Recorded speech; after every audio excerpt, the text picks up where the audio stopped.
Welcome. It's time for the further adventures of Indiana Jones. Some of the greatest adventures of my life are sitting in this museum. Big deal. Pack your bag, grab your passport, and prepare to go globetrotting with Marvel Comics' classic four-color adventures of Indiana Jones. Oh, your teacher. Part-time. Mr. Henry Jones, Jr. of Princeton, New Jersey. I like Indiana. We named the dog Indiana. Now, what shall we talk about? Welcome, IndyCast listeners and Further fans to the Further Adventures of Indiana Jones. I'm Joe Stuber. And I'm Keith Voss. And Joe, we got our special guest waiting for us in the Raven's Nest. That's right. It's part 2 of our interview with Bret Blevins. I hope you caught the last one, but Keith, no time to lose. Let's head on in, a round of drinks, and let's finish our chat with Bret Blevins.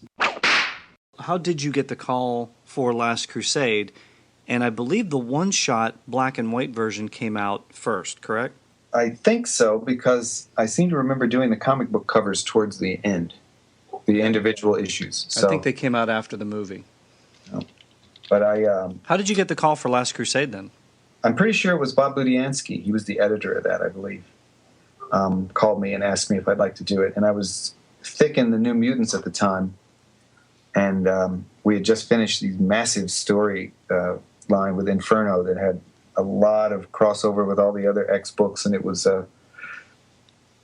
I loved it. I mean, that was my favorite period of that, I believe. But it just, when he called me with that, and I thought, well, this is going to be, old cars and planes and people in ordinary suits and no destruction of a planet and the New York being possessed by demons and all this kind of thing.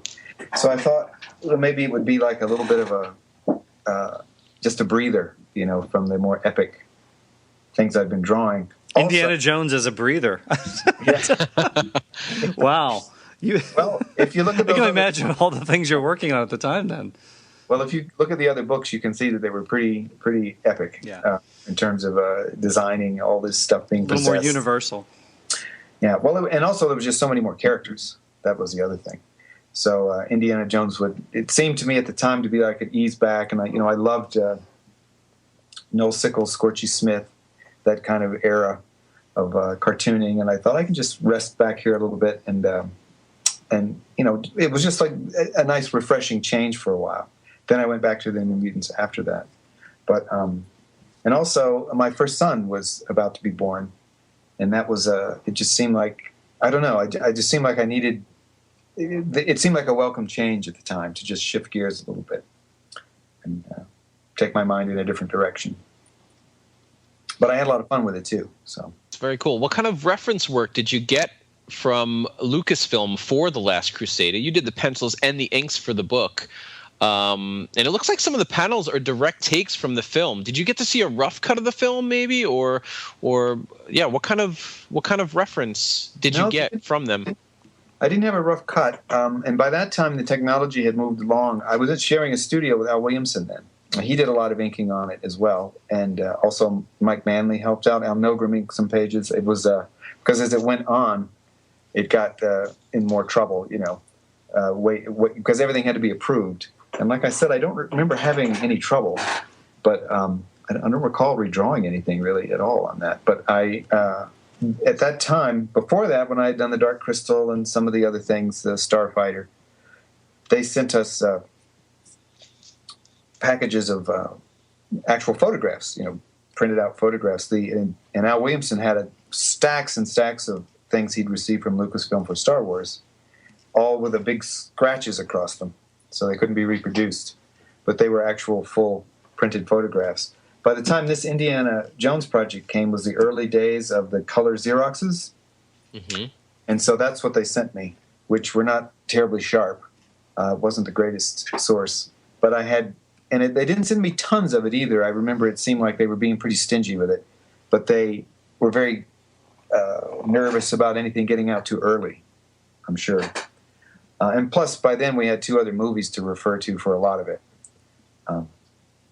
But I just had a stack of color Xeroxes, as I recall, of just what we would call screen grabs now, I guess, but just shots taken from the film itself, like a frame here, or sometimes actual setup shots, like you'd see all the crew standing around and everything, and there'd be a picture of the plane or whatever the object was. And that's all I had, and I didn't have a lot of it, I recall. It seemed like it was way less than I'd received on earlier ones. But some of the scenes, I mean, I know the scene of Indy and Henry Sr. on the motorcycle in the sidecar, and they're kind of yelling at each other, and he slaps him for blasphemy. Some of those shots look like direct shots from the movie. So those were, I'm guessing those were probably those Xerox you're talking about, because those are like dead on. Well, some of them are. I had a few shots like that, and I remember there's some earlier ones where Indy's discussing things in the hotel room. Maybe a few shots from the very beginning where they're when Indy's a kid chasing the train. All that. But as I recall, I think some of that was. I'm trying to decide if I should actually say this or not. But why not?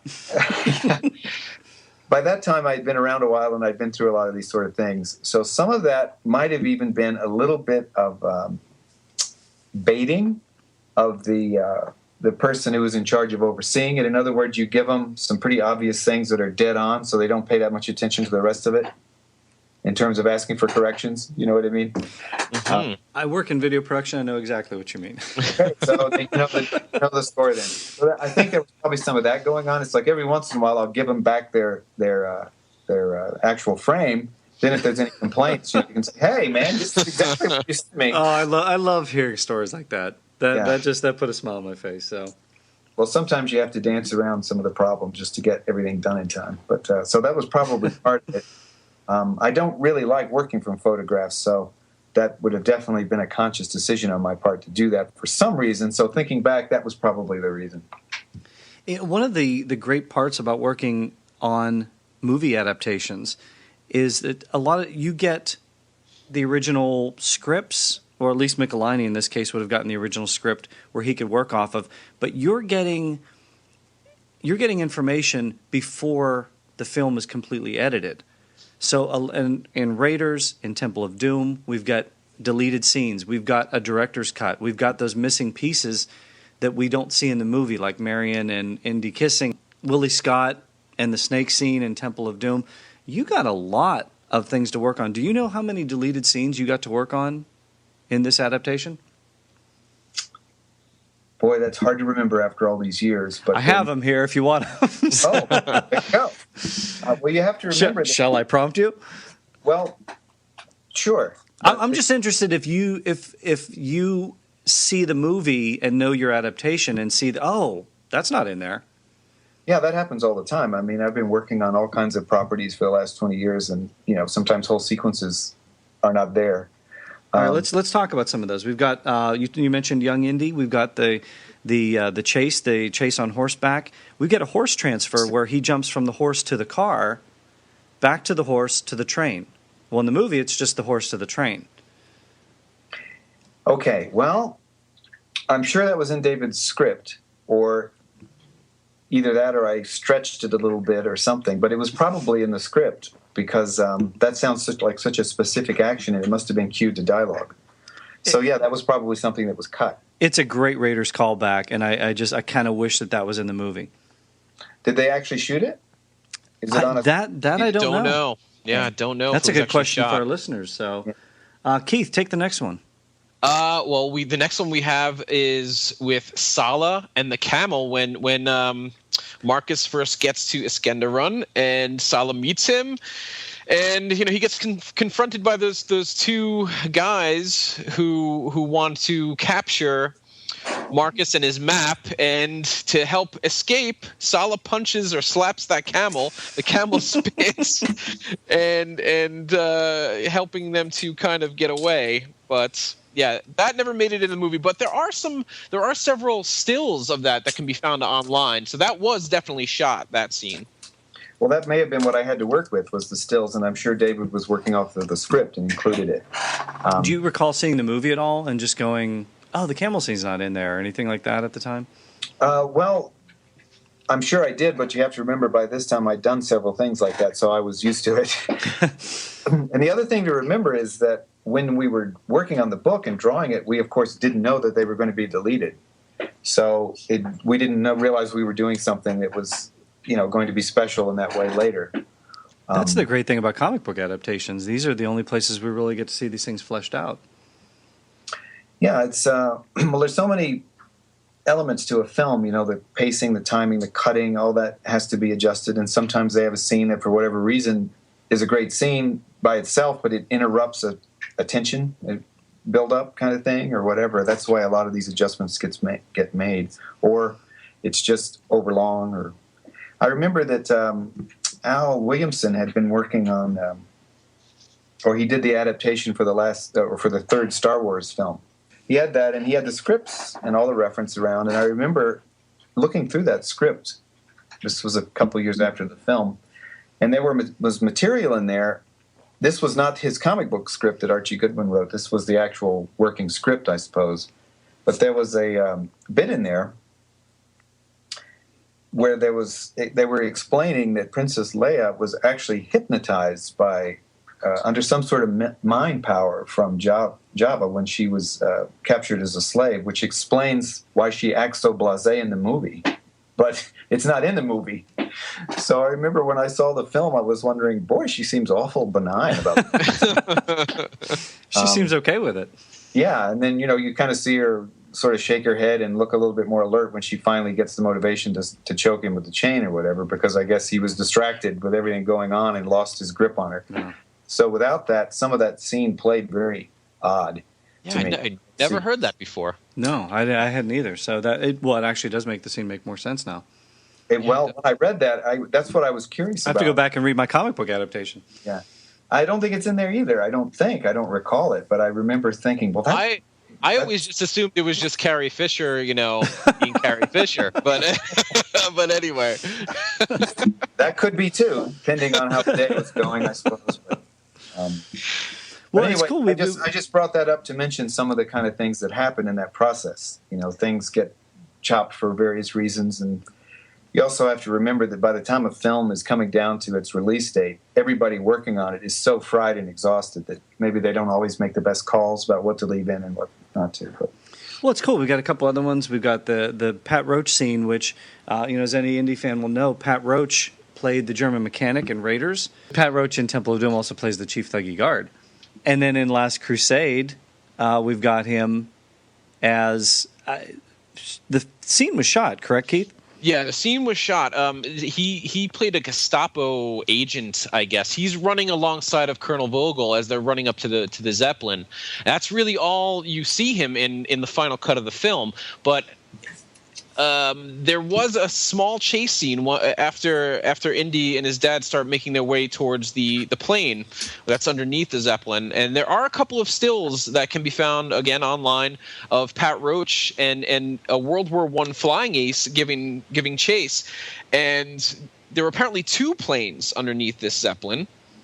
Indy and his dad get in one, and then the World War I flying ace and Pat Roach's character get into the second one. But unfortunately, they go down.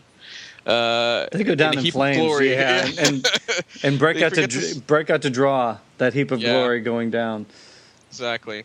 So yeah, it's really interesting that we get some of this stuff in these books. Yeah, we've got the Canyon of the Crescent Moon, the explosive, how they reveal the Canyon of the Crescent Moon at the end, and then also the tarantula joke that we have as Indy crashes through the floor when he's trying to spell out the name of God, and the tarantula comes up. So a lot of those deleted scenes, Brett, you got a chance to put those into Indy lore for all of us to see.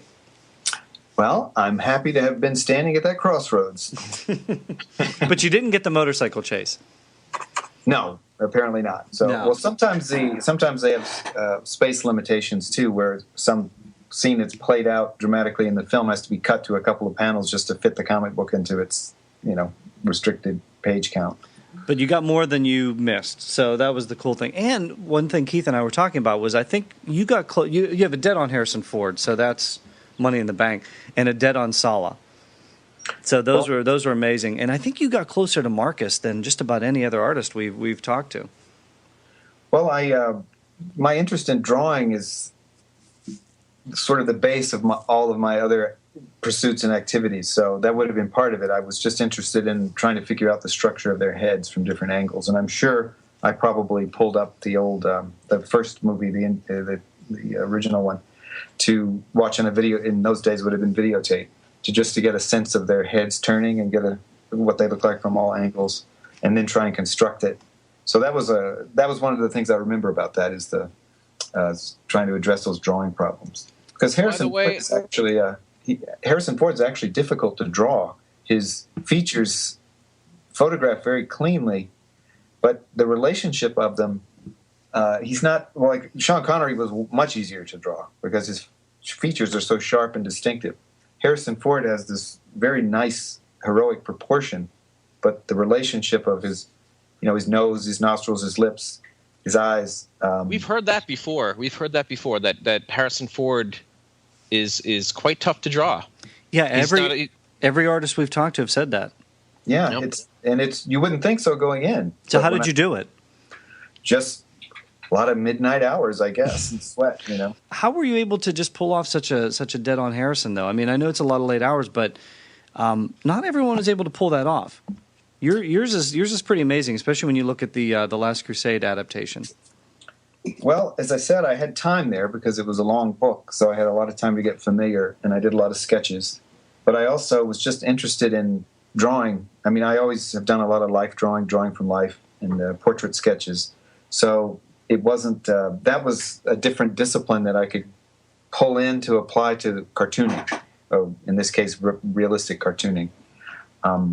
So it was much more like trying to do portraits of him, really, and then figuring out how to animate them a little bit. And it's interesting that I felt like I got better results when I was constructing it rather than trying to draw directly from a photograph, which was really odd. But I think that's what we're talking about when the artists agree that he's difficult to draw, because it's very strange when you translate something into the limitations of either a black or white mark, which is what happens in cartooning. You lose all the subtle gray tones that indicate all the different planes of the face. So when you look at a photograph of Harrison Ford, obviously it's him. Everybody recognizes him immediately. If you just trace the outlines of his features, it doesn't look like him at all. It's very strange. It's something to do just with the way his head is constructed. And like I said, Sean Connery is completely different. He looks like a drawing already.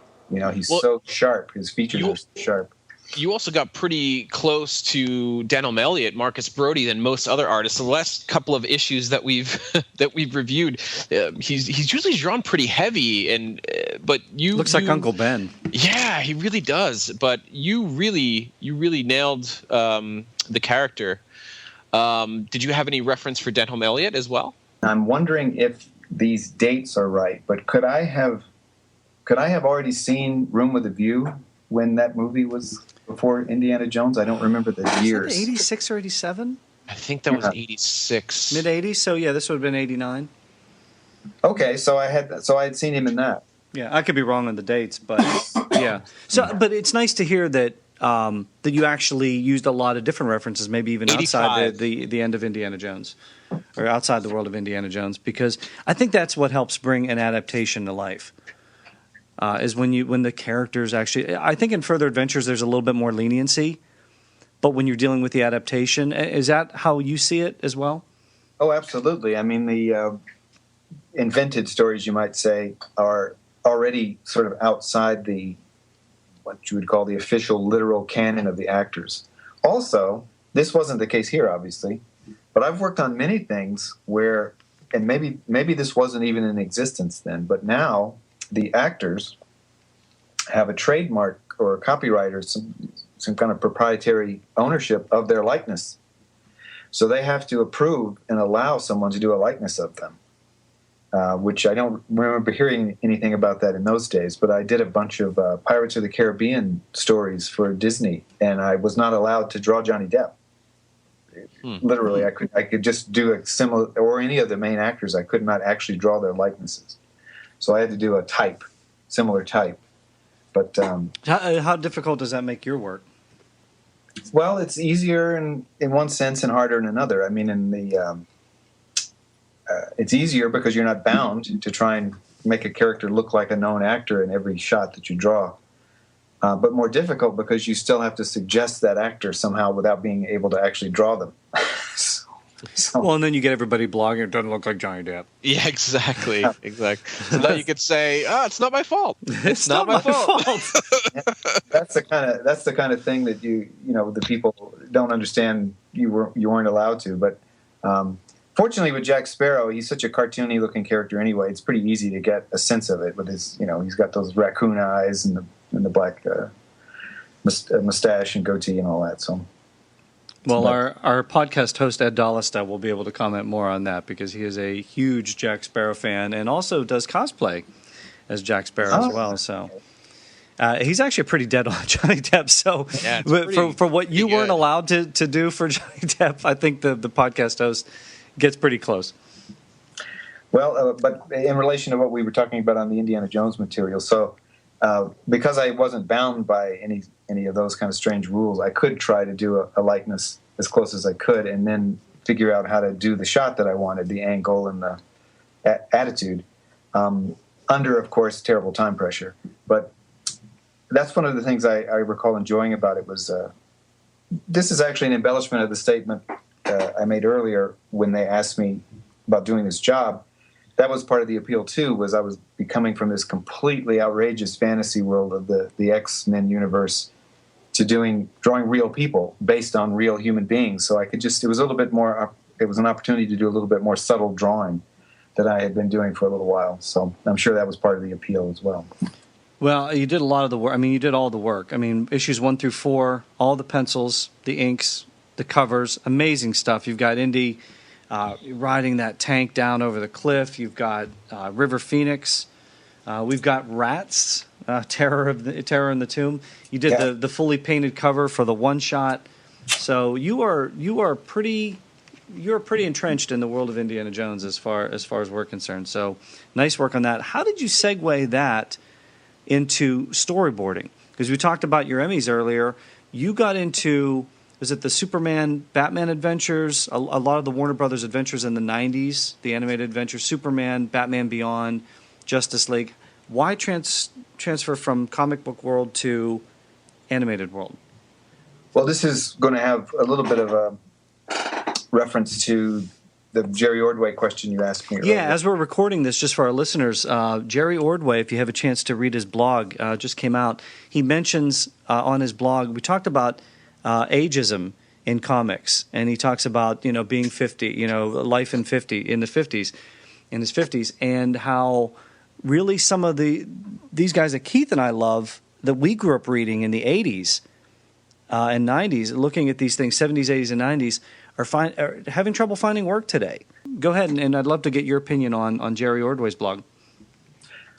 Well, let me see. Let me get this in order. I'll answer your first question first about the storyboarding. Yeah. But so at that time, I don't remember suffering particularly from ageism or anything like that. I mean, the business was collapsing. They had that huge boom, and then, Marvel was in a lot of trouble, and they canceled Epic overnight, and that whole department just shut down. I was about to do a full color book for them. I bought a Apple computer and the scanner. I was going to do it and color it digitally, but that all disappeared overnight. They literally just came in and shut that department down, escorted the people out, and it was done. So there were the work was collapsing, but I still had plenty to do. I was still doing a lot of comic book stuff in various places, but I had left Marvel because of after that Image explosion, that fashion of that. I don't know how I would put it, but just a constant screaming hyper climax tone to the material. There was no setup, and everything was the big shot all the time. And the opportunity to do characterization and do different kinds of moods throughout the story, which is the fun of storytelling, so that you build up to a payoff. It seemed like everything was concentrated on shouting as loud as you could in every shot. And it was boring. It was boring to illustrate. I was finding that it was starting to get me down. So the reason I left Marvel at that point and went to DC was because DC still worked from full scripts, relating to your earlier question. And I thought, well, this is going to force the material to actually have a beginning, middle, and end, and an actual story to draw, which was true. The first thing I did for them was a retelling of the first time Batman meets the Joker, written by Denny O'Neil, and Archie Goodwin is the one who asked me to do that. And it was fantastic. I could just get my teeth into this very carefully plotted story. Then I went on to do a lot more Batman material. But the problem that I had with that particular work I was doing was that the books were tied into each other. I think there were 5 Batman books. I may not be precise on this, but they were coming. The story was being carried through all these books sequentially. So I would get a plot or get my issue, and it would end on a cliffhanger. My next script would be 4 installments away, so all new characters. It was that was getting to be frustrating. So I did some things for Dark Horse, but I was just getting frustrated with the nature of the tone of what was being done. It seemed like we were getting away from the kind of storytelling that we were both just reminiscing about.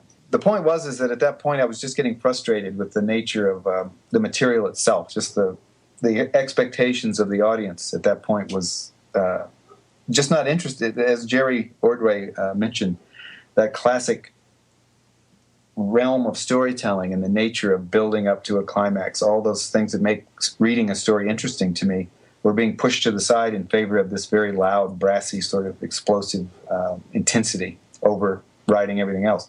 So I called Bruce Timm, who I knew, and asked him if there was anything I could do in his field that wouldn't require me to actually move to California. So they were just getting the Superman show off the ground then, and he said, you can try storyboarding, and see if you like it. And I did, and fell in love with it right away, because in film, the exact opposite is true. The storytelling has to be clear, or it simply doesn't work. You can't just cut to explosions all the time. People can't follow the story. Film's much more rigid discipline in that way. And I immediately fell in love with doing that. So that's why I switched. And at that time, I was feeling like, I've been trying to be a storyboard artist all my life and didn't realize I was in the wrong business. Because they're related, but quite different. That's all. Yeah, that's all comic books are. I mean, you think about it, they're just storyboards. Yeah, but they have a lot more leeway to do visual kind of excitement. You can really change the style. You can really, and I might be giving away an industry secret here, but in a comic book, you can have a character pointing at the audience and saying, "Oh my God, here comes an army of 10,000." But in a film, you have to show it. Well, it's that's true. Brian Vaughn, who's another artist, said, and I love this quote: "Comics are essentially films with fewer frames per second." Well, I really love that quote. They are, although you have a lot more leeway to get away with a lot of dramatic kind of stunt of drawing that will carry a lot of narrative and aesthetic impact that really doesn't work as well in a film unless everything's been set up to make it clear. But in a comic, I guess what I'm trying to say is in a comic book, you can leave a lot of things in the borders, in the gutters, to happen in between. You're hitting the highlights. You're jumping through. Because in a film, film storytelling, you have to make sure the audience is following it sequentially from moment to moment. So you have to actually spell out how someone, for instance, picks up a phone. Did they turn? They lean down. They pick it up with their right hand. They're holding something else in their left hand. All that has to be spelled out in the storyboard so that it can flow smoothly and no one's ever confused. There's a right-left orientation in film called the 180-degree rule, where if someone exits to the right, they have to come back in on the left. You don't reverse the direction. There's a lot of rules like that in film that don't apply to comic books. So there is more freedom, and the reader or the audience is actually supplying a lot more of the atmosphere in a comic book. It calls more upon your imagination. Whereas a film, you can only really witness. You're witnessing what the director decided this scene was about, So what's your take on what Ordway's saying is that, he's done a ton of work for DC and Marvel, and his point is, hey, they're putting these things out in trade paperbacks and they're charging a ton of money for them, and I'm not, really getting anything, and all of a sudden I can't get work, and the younger guys are getting 3-4 books and getting upset with them and walking off them, and Liefeld, he's kind of like the punching bag of the industry at this point. But what's your take on it? Because you're in this generation. How do you see it? And does he have a point? Is there a solution?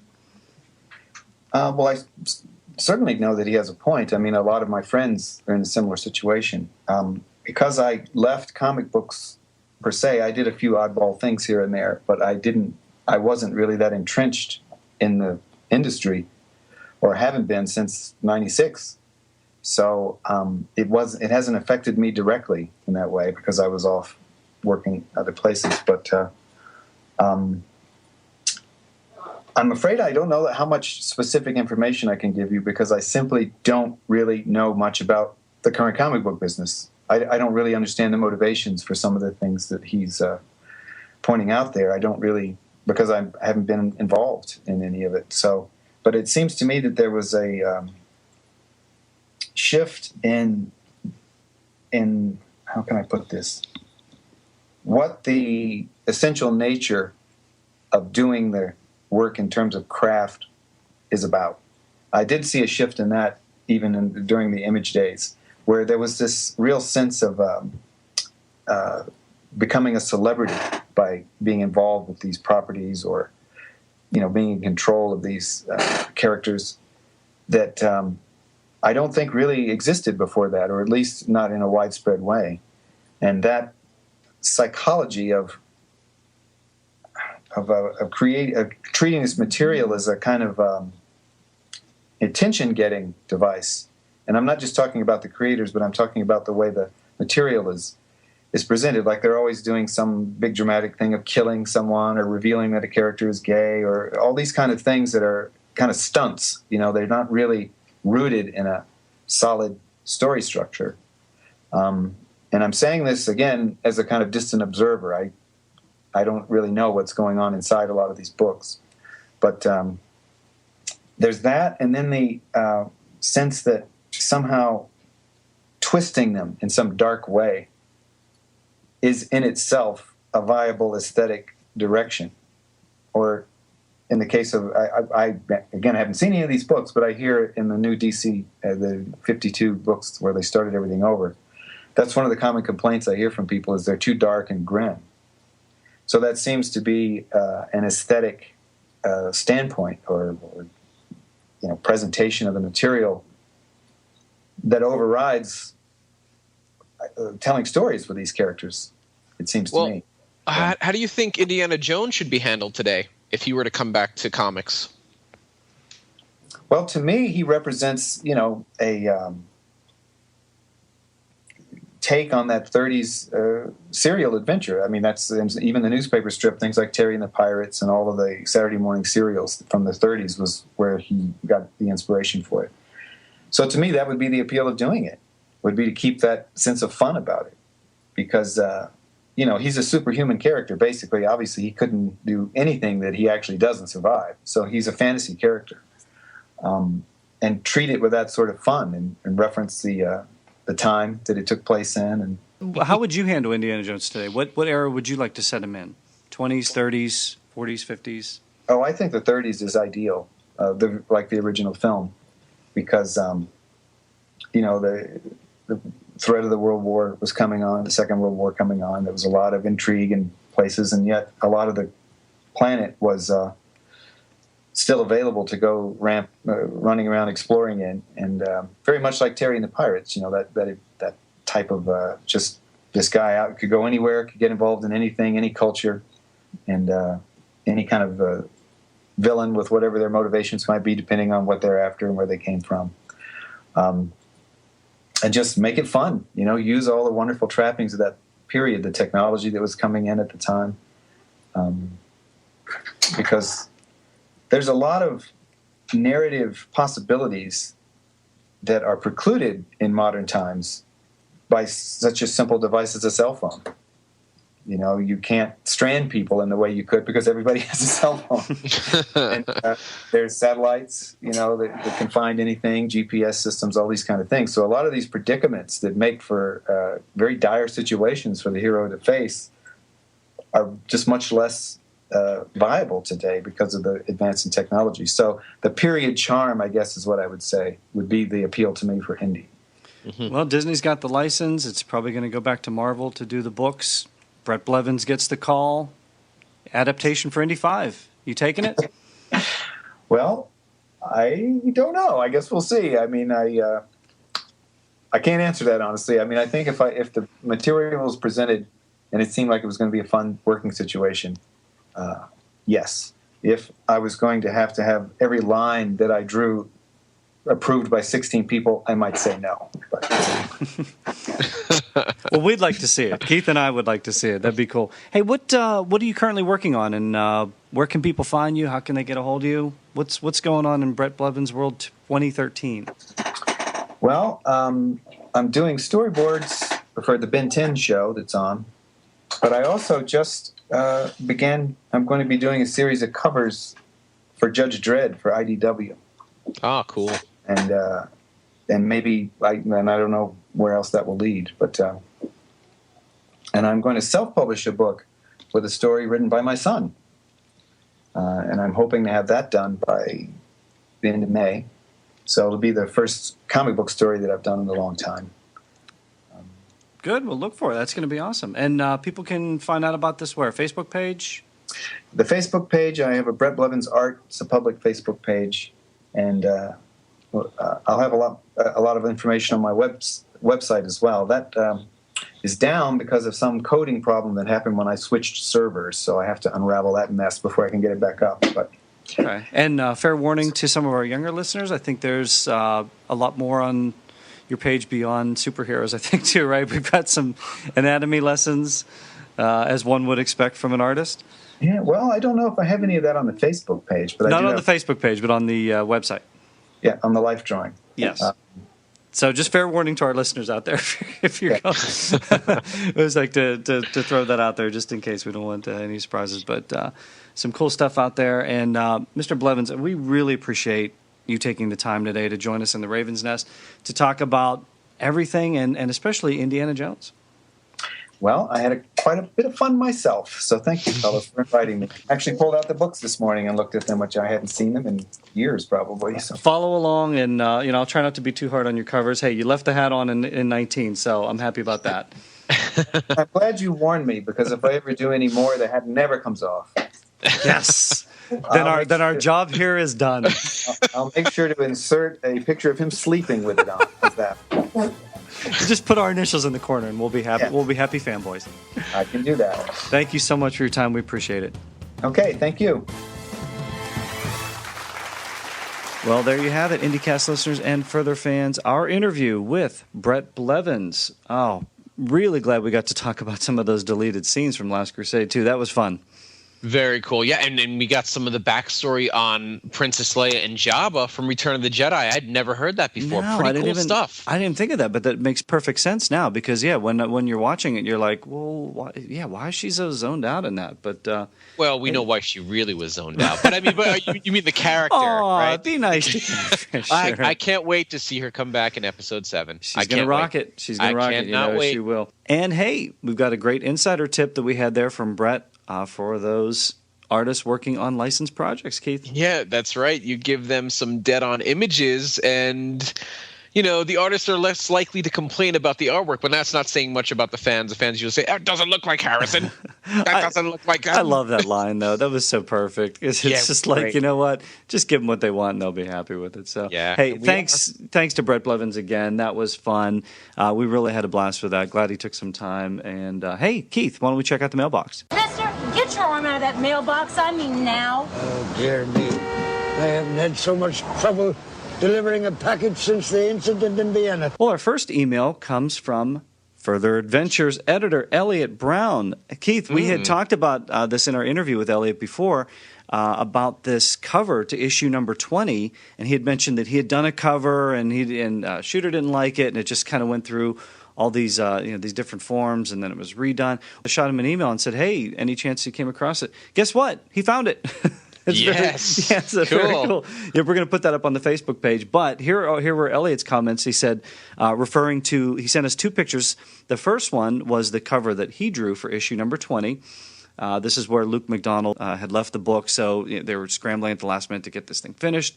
Elliot did his version of the cover. He says, "This is me after freeze-framing the first movie, the scene where Indy is running down the hill with the Jovitos in hot pursuit. I admit, my Indy looks pretty funny.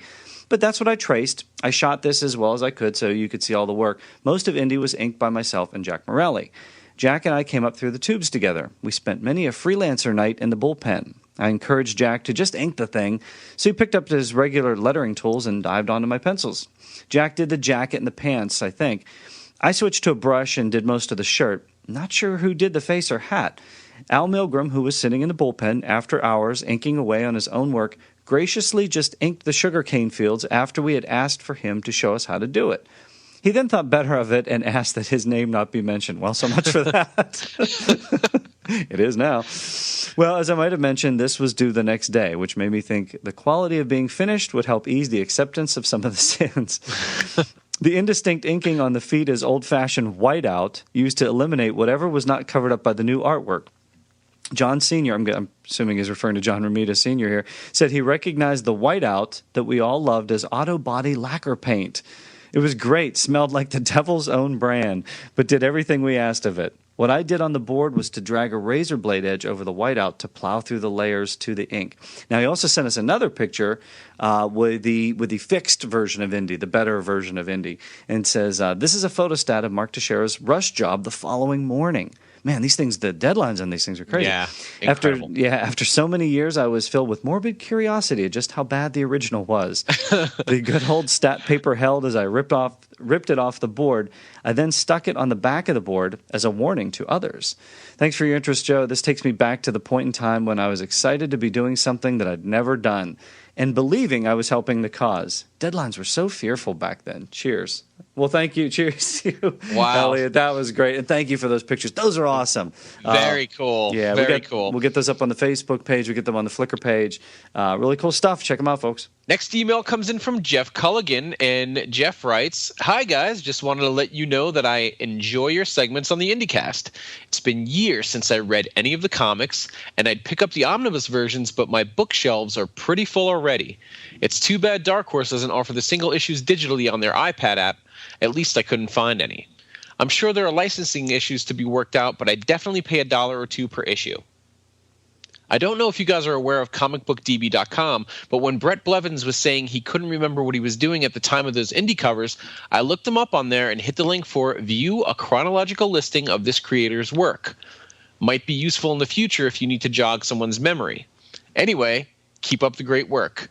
Well, thanks a lot, Jeff. And yeah, we do know about Comic Book DB, don't we, Joe? Yeah, I think we use that as our primary reference for everything. Yep, Sometimes it's a little tough as when they're bringing up stuff in the interview, if they're not sure of something to, kind of Google and bring that up. But yeah, we do try to go through that as we're prepping for the interview. But thanks for that listing. So yeah, if some of our listeners aren't familiar with that, head on over to it. A lot of great information, the whole history of comics right there for you. It's very cool. Thanks a lot, Jeff. And we've also been hearing from the listeners over on our Further Adventures Facebook page. First up, Harry Doolittle III. "Keep up the great work, guys. I am more and more impressed by your finds and your interviews. Who knows? In 1,000 years, even you two may be worth something." Son of a... Oh, Harry. Oh, Harry. Always great to hear from Harry. It's always great to hear from Harry. We love hearing from you, and yeah, thanks a lot for the great positive thoughts. And enjoy the new Elliot Brown finds. Yes. More for you to drool over on the Facebook page. Awesome stuff. Next message comes from Mark Leibowitz, and Mark writes, "Yesterday I got in the mail my number 9 and number 10 issues of the Further Adventures of Indiana Jones signed by artist extraordinaire Dan Reed. Yes. He also included on the back of one of the boards a hand-drawn sketch of the man in the hat himself, Indiana Jones. Nice. Such a nice surprise and a great piece of art." Very cool, Mark. Thanks for writing in. And man, Mark sent us a picture. Yeah. Of Dan's sketch and the 2 signed books, and very cool. Dan's a great guy and huge very, indie very fan. Cool. Yeah, he is a huge indie fan, and very cool that you were able to get in touch with him and then he signed your books and gave you that little piece of personalized indie memorabilia for you. So very cool, Mark. Thanks a lot. Bringing the world of Further Adventures together. Love it, Keith. Very cool. Last one is from Curtis Hart. Hey, guys, love listening to your segments on the IndieCast. Love the interview with Bret Blevins. It's funny you discussed the cover for issue 19, as I have a confession to make. Dragon by the Tail was the issue that made me stop collecting the Further Adventures of Indiana Jones. Uh-oh. Ouch. Seeing the cover again made me flash back to 1984. Just after reading it, I thought, dragons? Really? Thinking Marvel had run out of MacGuffins, and then I didn't pick up another copy at my local comic shop. Now, however, listening to your segments, I'm planning to search out the remaining issues of the series and continue Indiana Jones' Further Adventures. Well, thanks for writing in, Curtis. Awesome. Love that. Yes. Very, very cool. I mean, dragons. What are you going to do? Hey, Elliot Brown hated it. He was editing the book, so I mean, he made him want to walk off of it. Yeah, so. I mean, I'm sure lots of people aren't so thrilled with that issue, but, what are you going to do? Yeah, it's still fun. And glad you enjoyed the interview. It's great to hear you picking up the rest of the run, because I tell you what, Keith, he's going to be getting one fantastic book that's coming up after 19, written, penciled, and inked by none other than Herb Trimp. That's right. He was the only person to pull off that Further Adventures Triple Crown. He did it. And he was also the first artist to draw Wolverine for publication. Oh, Huge man. on his Hulk run. Yeah, that's crazy. Yep. I wonder what he's up to now. Oh, guess who made a reservation in the Raven's Nest? No, you're not. Are you? Is it Herb Trimp? Herb Trimp at the VIP table. It's coming up on the next episode of the IndieCast and Further Adventures. You are not going to want to miss this. Awesome stuff coming up. Yeah. Hey, as important as Michelini was to the book, I've got to say, Herb Trimp, you got to put him up there as well, because with all those issues penciled and the one, all him. All him? Yeah, good stuff. And then he also wrote another issue. I didn't do the inks on that one, but Herb Trimp, synonymous with Further Adventures in our world. He's a heavy hitter in the Further Adventures world, so you guys are not going to want to miss this one. No, okay, that's it for the day then. Oh, class is over already, Indy? Oh, man. Hey, we had some fun today. Action-packed segment. We had a lot going on today, Keith. Yeah, we sure did, and boy, do we have a lot more coming up. Oh, so much. And we appreciate hearing from the listeners. Get those emails in, thefurtheradventures@gmail.com. Post on the Facebook page. We love seeing these pictures coming in and hearing all your responses, and love that you guys are going out and getting the books and reading along with us. We got Herb Trimp next time on the Further Adventures of Indiana Jones.